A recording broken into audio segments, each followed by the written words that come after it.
Such is life. Different paths and feelings. Oh, such is life. Oh, what a ride. I'm screaming. I'm still alive. Oh, what a ride. I'm screaming. I'm still alive. I'm still alive. I'm screaming. Hey, welcome to the 2-Month Review, the weekly podcast brought to you by Open Letter and 3%, in which we take one giant book, break it down section by section, bit by bit, talk about it, analyze it, have fun, enjoy it. This season, this is the first episode of the new season, season 11, in which we're going to be covering The Dreamed Part by Rodrigo Fresán.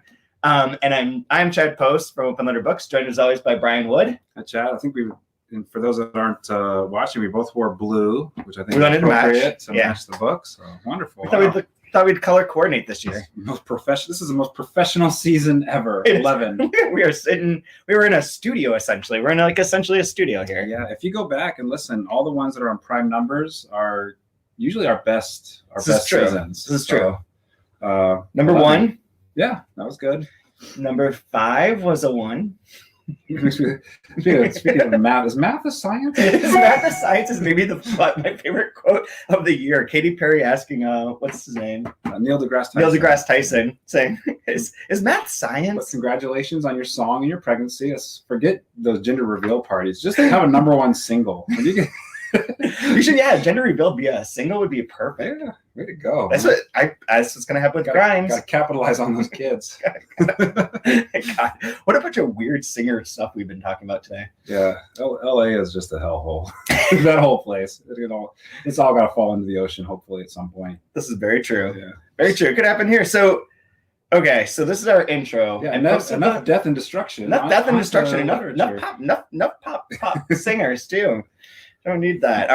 So we are going to be doing the Dream Part. We are not going to record next week because I will not be here. So if you look at the schedule that's posted elsewhere, we're skipping next week and starting with the actual text itself the week afterwards. But I thought that we'd get together for at least a short podcast to get back in the flow of things. Sure. I had a nightmare last night that we started this and I couldn't do the intro and I just kept screwing up and you wouldn't let me start over because there were like 150 people watching us. How is that any different than just reality? I don't know, but it was really bad. It was like I couldn't do it. I just couldn't function. But we thought we'd have a brief one since The Dreamed Part is the second part of a trilogy by Rodrigo Fresán. And the first part, the invented part, was the very first season of the 2-Month Review, which we did, I believe, 3 years ago now. Yeah, in the summer of 2017. Yes, I remember I did one episode in southern Indiana outside, and my phone died because it was too hot, and I died because I was hungover and hot. It was like 110 degrees. I remember that one. It was the one with the cows. Yeah, and the green milk. I was just like, I'm hallucinating. I'm gonna die. I remember that. Season 1. Yes, season 1. It was a while. It was really fun to figure out how to do this whole project. And now that we're experienced at it, this is gonna be a piece of cake. Yeah. Before we get into the books, is this book available for sale at Open Letter right now? This book is available for sale through our website, and not only is it available for sale, if you use the code 2 month when you check out, you'll get 20% off. But if you order, today is Thursday, March something, 5th? Yes, the 5th. The March 5th. If you order before the weekend is over, all of our books are $10 for 1 or $20 for 3 as an AWP special, hashtag RIP AWP. Wait, 20 for 3? Yeah. Damn. No, 3 for 20. Oh, okay. 3 books for $20. Damn. If I said that backwards, I don't know. Maybe I just thought it backwards. I'm gonna get 40 then. I got $10 burning a $60 hole in my pocket. 3 books, $20. That's a no-brainer. 3 books, $20. Okay. Do it. Everything except, yes, I'm sorry, we cannot ship single book orders overseas internationally at this time. The website is not set up to handle that. I apologize in advance. It is a problem that we are sort of dealing with. It involves like the cost that is allocated by the website and how much it actually costs us to ship things. So if you want to have a subscription and you're overseas, that's fine. But to order a single book, we can't do it at this moment. I'm really sorry about that. But you can get the ebooks, obviously, if you have an ebook reader. So yes, it is available. It's available from your local bookstore. It came out last November, actually. So it's been around for a little bit of time. So hopefully people have it. I know that there's a number of booksellers who are big fans who are waiting for this season so they can really like unpack this because it is a very It's very different from Invented Part in some ways. It's very similar in others, but very different in like it's suddenly a different, seemingly different set of characters, even though it's not, but it's just a different setting, a different everything, a different way of progressing. It is a dream versus a book about writing as an invention. Oh dear Lord. Rodrigo in a dream. This is gonna be some David Lynch ass shit. We're gonna have to have like a 420 episode apparently, where we just phone one in, like we don't phone all these in, but we'll really phone one in. I'm pretty sure that we are doing an episode on 420 in fact. All right, well, who knows? Yeah, it'll be interesting. Fun. So, but since this is the second part, I thought it'd be good for us to talk about Rodrigo generally, reintroduce him, and see if we can recap the Invented Part, which I think will be really fun. So, Brian, what do you remember from the Invented Part? The speaker of the narrated story, we just kind of would call him the writer. And it felt like I hate to use this term, but like it felt like a book for people that love books and love writing, because it would go into so much kind of detail and kind of cross-referencing all sorts of literature, pop culture, this cool family, this crazy family, the Karmas, I think they're called. Karmas.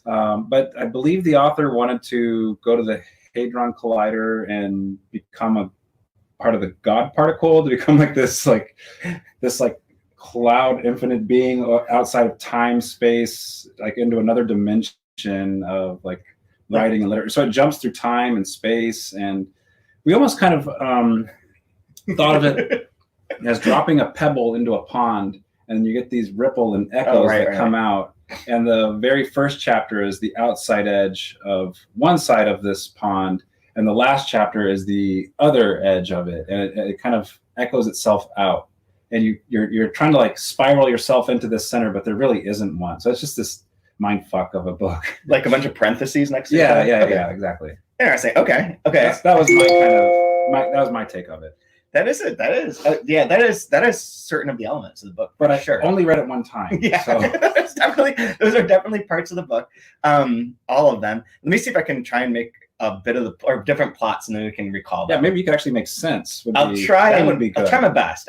My brain's broken. But it's fantastically written. There's this like this lightning bolt of exuberance that's on every page that makes it just compulsively readable, even if you don't understand what's going on. And I mentioned, like, when I tell people about the book, like, I didn't want to write or read for about 2 weeks after the book was done, which is a weird kind of shattering experience, because that's something that's part of my daily routine in life, is to write and to read every day. Yeah. And like, I just wanted to like throw my hands up and like just curse and like, nope, I'm good for now. That's all. Like I just wanted to like think about it and let the book echo with me and carry it with me. Yeah. And it was really a wonderful experience to have something like a piece of literature do that to you. Oh, absolutely. And then it kind of refreshed me and gave me this like passion, exuberance to pursue my own artistic endeavors. Reading, which then led to your first book coming out. Yes. So this is this one, The Invented Part, is a very important book for me. Awesome. That's super awesome. So here's some of the threads that will make sense of what you're saying, and we can fill it out a bit for anyone who needs a refresher course. And I didn't look anything up, so we're going off of my crappy memory. So this will be super fun, because like I barely remember last week.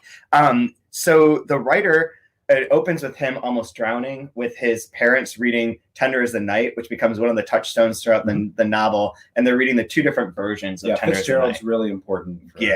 And the Murphys and the idea of that. His parents, the writer's parents, were they were superstars of a sort, where they had become like these they did these ads for, I forget what it was for, but they'd travel all over the world. They were beautiful, and they'd have these ads, and they're very famous for that. And they're also like sort of anarchists, and they got killed during a raid of like a department store on Christmas Eve, if I remember. But they die in this raid, and the writer has a sister named Penelope. Penelope meets a karma when she's in maybe London, and is going to get married to this guy who's part of this very big family in Mexico. And so she goes to Mexico, though, with him, because he ODs and goes into a coma, and they're waiting for the wedding to take place because he's like in a coma. So she's living with this crazy ass family she has like one friend, Lena, and then everyone else is like always, all they do is text at each other and fight with each other, and they're passive aggressive and they're weird and they're rich and they're like their own system of being. Like they're not even part of this world. They're their own world of sorts. And at They're one like the point, Kardashians. they're like the Like, Kardashians. just like, this is nuts, man. This family is nuts. And everyone has like similar names, and they're all like very posturing and very posing. And so Lena gets killed and gets shot, but I can't remember the exact details of that. I think it's like they were going to have like a wedding anyways, even though he's still in a coma. I forget. Anyways, she dies. Lena dies. So Penelope, I believe, fucks the coma husband and gets impregnated by him. Then she goes out tries to escape, and she ends up outside of the city where there's these glowing green cows. Right? They're green cows. Yeah, drink the milk. And she finds all these diamonds like in the sand, like all this diamonds. So she becomes extraordinarily wealthy. And the book does have another bit where she's living in this big house. The writer has disappeared, I believe. Her son has disappeared, and we don't know exactly why or how. And there's a younger guy who's in love with this girl who wants to write about the writer and wants to tell the writer's story. And there is a bit with that I can't quite recall. Do you remember that? So he sees like the video, and the writer says that the kid that's writing about him is like this great future novelist, or is this great novelist. Yeah, but he had stolen somebody else's the manuscript group or something. Yes, yeah. The guy who I can't remember. But He was overweight. He was like a portly, like weird, talented. Yeah. So there's that part, and like that ends with like the house burning down, Penelope leaving, the house is burned down, her kid's gone, and then these two characters that are writing about the writer show up when the writer wants to become a god, because the writer's career is sort of like on hard times. Like he was very popular, cutting edge, and then like the world moved on, and his type of literature is no longer the type that is respected and reviewed and read and discussed. Yeah. He's like not of this moment anymore. So he has like his one enemy named IKEA, who takes two different forms in the invented parts. Yeah, she's like his nemesis. Sometimes it's a she, and they have sex in a hospital, and sometimes it's a he, who is like someone that the writer had blurbed early on in their career, and then that the IKEA has become much more famous because they're writing for like the big audience and for like the trend and for whatever. And so there's like a great long rant from the writer about how crappy this is and how fiction is just devolved into like smartphone usage. None of that rings true for writers, I don't think, right? No writers have a nemesis or whatever. No, never.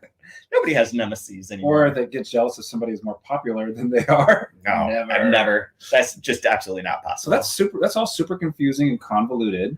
And this is going to be weirder, you're saying? Well, and then the ending part is that on this way to this thing, he wants to write about the Large Hadron Collider, like you say, because he thinks if he can merge with the God particle, he can become some super consciousness and kind of use reality as a sort of way to rewrite everything he wants. So there's a scene with the kid and the girl that he's in love with that want to write about the writer, that they are sort of reenacting things over and over again outside of like this museum, and that the writer who is merged with this God particle is controlling them. But we know that all that doesn't really happen. The museum was like a giant brain. Yeah, exactly. It's like a Rick and Morty moment or something. Yeah. And like the ending part where you say there's like the concentric circles or the bits, the very ending bit is like him flying in a plane back over and seeing essentially himself down below in the water, drowning. And like there's like a circular bit to it. And there's one thing that's important that I remember is that there's always there's like an extra voice that's in a special American typewriter font. Yeah, like a chorus. We were calling it like a chorus in a way. Yeah. Which I'm sure would make Rodrigo like get chills down his spine because we're so wrong and awful.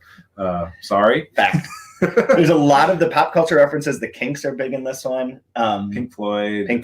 Bob Dylan for sure. Lots of little stories, lots of little bits, lots of quotations.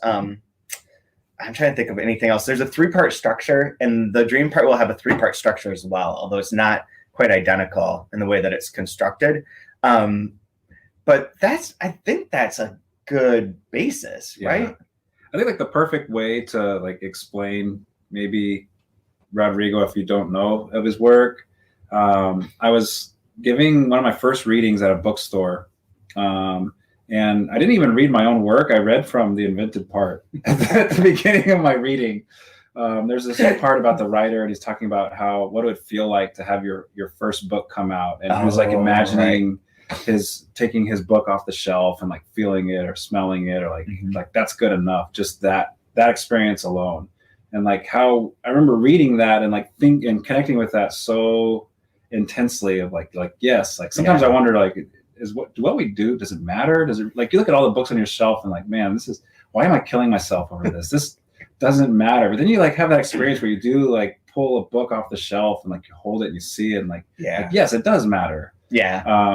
So then like I remember reading that, and then 2.5, 3 years later, the same experience was happening to me, where it was like my book on the shelf and I was pulling it off, and like how incredible it was to like to smell the paper, to feel it in your hands, like from reading this book. And then like the weirdest part of it was Rodrigo was like generous enough to blurb my book, and so I have his, like, he inspired me to finish my book, and then he blurbs it for me and says that it was really, really kind and nice about it, like genuinely kind and liked it. And it's just, he's such a humble, fantastic, polymath was what Lethem said about him. But he's just a joy to read. There's this like exuberance and this passion that you can just feel, and every word is just like vibrating with energy. Like, he's so fun to read. And I'll say this because I know that he would say it if you were here, is that he would talk about how Will Vanderhyden, the translator of both these books, and Bottom of the Sky, is the real writer of these books, because he's the one who got them into English and made all that sing and makes it work.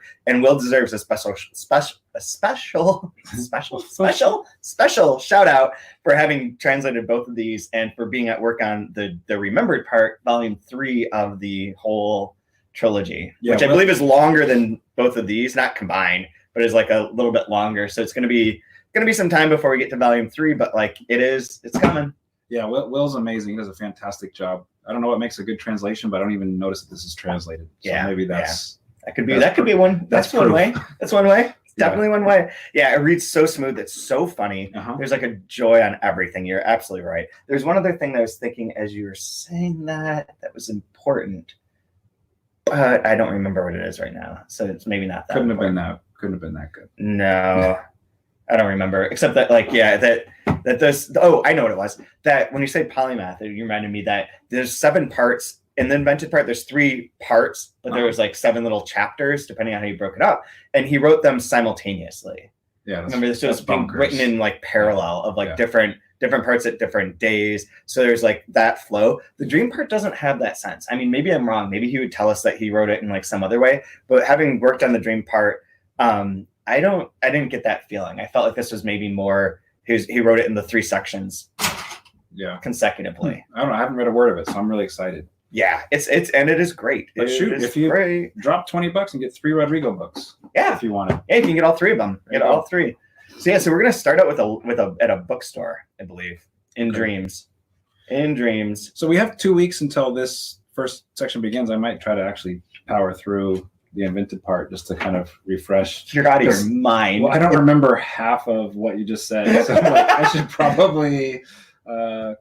Reread it again. What one could do if one hasn't read it or wants a refresher is you can go back on the post for this episode, and I'll include it in the show notes. There's a link to the final, at the end of the first season, I put together a Word document that has every single thing that we wrote about the invented part and links to every single podcast. So you could listen to all the podcasts or read the recaps or whatever you want to sort of refresh your memory. I meant to do that, but it's like, I don't know. I write a lot, and I think it was like 60 pages. So I was like, nah, I'm good. I'll just wing it. But otherwise, I don't think you need a lot going into this, to be honest. I think that it's disorienting at first on purpose. Warn everyone that like the beginning part is disorienting because it's all of a sudden seems like you're not picking up where you left off. You're in something new. And then there will be transitions into different aspects of this, as you'll see. But the 3 sections of it have very telling names as well. That night, or footnotes for an encyclopedia of sleepwalkers. The other night, a rational catalog for an exhibition of restless shadows. And then the third one is I think it's this night, but it is tonight, Manual of Last Rites for Waking Dreamers. And that's the longest part. So it's not like they're evenly divided. But the first part focuses on the writer, but feels like it's not the writer, getting introduced differently, and dreams. The second part is all about the sister, Penelope. And then the third part kind of brings things together about their life and gives a little bit further certain plot elements and like sets everything up for a grand finale. This is your middle section. This is your third act in which everything's in motion, but like it's all in motion. Empire Strikes Back. It's the Empire Strikes Back. Yeah, cool. Yeah, so it's great. I think it's really Fast fun. and the Furious 4. Yeah, Fast, way before it'd be 5. 5 or 6, whatever. FF9! No, F9 coming soon. This is the Tokyo Drift of Fresán. This is where they reboot the team. Yeah. which I don't under. I still have not seen any of those movies, but I'm super excited to dig into this. It is really fun. I think the first episode goes up to page 57. Okay. So yeah, it starts on page 11, so it's not even like that. There are of course a number of quotes at the beginning. There's a lot of Beatles in this one and a lot of Nabokov. Good. Last time had a lot of Burroughs too. That was one of the things that like even there's a lot of sections about William Burroughs, and that was a long section anyways, and that was like a key to it in the invented part. But this one's more Nabokov, so which is fun, super fun. I don't know. What else do you say about Rodrigo or just? Yeah. I cannot wait to read him. He's so. I'm really proud that these don't line up. Was that on purpose? I think I said at some point in time that I want them all to not quite fit together, right? That'll look cool on a bookshelf like that. We're gonna at some point in time we're gonna have a slipcase that'll have these two and the third one in it. Oh, sweet! Yeah, that'd be super cool. So that's why they all have to be the same size, but like we don't know the thickness of the third one, so there's no way to start this until we know that. But I do want them to not quite match. So it'd be like it'd be cool if you have like a ribbon that can go around them all, and when you take the ribbon off, it has the recipe for a mantra. Yeah, hell yeah! This is the podcast where we introduce drinking into the TMR. My mantra to refresh everyone's memory, aside from being the families, was a drink that a Barcelona bartender who was Bowie's personal bartender at one point in time created in honor of Rodrigo, named it the mantra, and it won like the drink of Barcelona, and it's delicious. Like it packs a punch and it's very easy going down. So it's the right sort of alcohol drink for me. We'll have to have a mantra episode for sure. Definitely will. They'll come back. They're going to be back in here. I don't know. Anything else? Shameless plug. If you want to read Rodrigo's blurb on my book, it's also for sale. Yes. BOA's doing a sale because of the AWP virtual book fair. Yep. No promo code needed. Just go to BOA Editions, and they have it there for, I think it's like $11.90 or something. It's like 30% off. So nice. Pick one up if you want. I would love that. Go get it. Cool. Yeah. If not, just drop $20 and get 3 books from OpenLetter. It's a do both. brainer. But yeah, please join us and tell people about Rodrigo. I really want more people to know about him in the United States. Same here. Yeah. Join in. And also, you're always free to like email questions, comment during these live shows, send things at any point in time.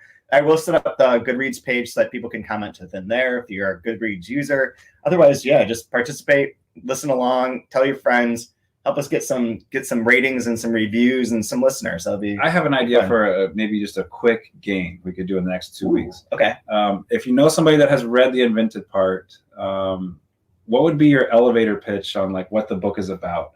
Like one sentence or two, and if we get enough sent in to you or whatever, we can post them or something. Yeah, absolutely. Like we can anonymously post them. Like it's a book about. Good luck with finishing that. I'm curious how people, because it's got to be different for each person because it's so bonkers. Yeah, right? There's no way that you can just pick one thread. We described it completely differently. Yeah, you and I did, but we did. I would be curious what people would say as far as what is the. How would you describe this book? We wrote jacket copy for this, remember? We did a jacket copy, yeah. But I mean, I'm thinking even shorter, just like just a pitch, but just like a line or something. But if you have a line, or I know a lot of bookstore owners like to listen to this. How did you sell? It seems like a book you have to hand sell somebody. Yeah, how did you hand sell this? Which also funny kind of ending note for me. So when I did that reading, that bookstore sold out of the invented part after my reading. That's amazing. So we sold every Rodrigo Fresán copy out of the bookstore, Sulfur Books, when I did the reading there. So I'm awesome. a big fan. I saw Rodrigo's books at my reading. I'm trying to find our post about that, but I'm not finding it. I'm another take. No, that's someone else's. New jacket copy for The Invented Part by Brian and Chad. Okay. Oh dear. So the setup for this, there was one of these craft books. It's usually by like poets and writers or one of those type of magazines where they publish those books. And this was at the end of this one book, it was like how to write your own jacket copy. It's like, oh dear. And it's like insert character's name, insert their mission. So like it's basically Mad Libs. They like seriously want you to write your jacket copy using these Mad Libs. So we tried it with The Invented Part. Although I don't know why it only has mine on here. Yours was the only one that was worthwhile, probably. No, I think yours is like I think it's in the Word document, but I can't get it to open on here. Fine. I'd really like to hear yours though. I don't think you do. Okay, here we go. The writer is a writer who realizes that the last part of his career isn't going how he expected. As sales of his books steadily decline, those of his arch nemesis IKEA, a former student with a better agent, better hair, and a better-looking audience, continues to explode. To the writer, his future seems grim, destined to fade slowly into outmoded obsolescence. Suddenly, the writer is given an assignment to go to Switzerland and write about the Large Hadron Collider, an opportunity that gives him an idea for resurrecting his career. Maybe he can break into the collider, expose himself to the God particle, and transcend space-time. Now he has a way out, a way to leave the world with one last great impression. But what does transcendence hold for him? Even with an infinite amount of time, will he ever be able to craft the perfect sentence? Will he ever best IKEA? The Invented Part is as slick as a Kubrick movie, as witty as Sabrina the Teenage Witch meets the Matrix, and will change her life forever. Perfect. Sabrina the Teenage Witch. I like that. That's called a high concept image. I like that. Sabrina, Kubrick, Matrix. Yeah, it's like Jaws meets The Notebook. Yeah, right on. Sold. Okay. Jaws meets The Notebook is like a dolphin eating Mandy Moore. What do you want? What do you want? Bye. We'll see you next. Yeah, we'll see you next 2 weeks. Have fun.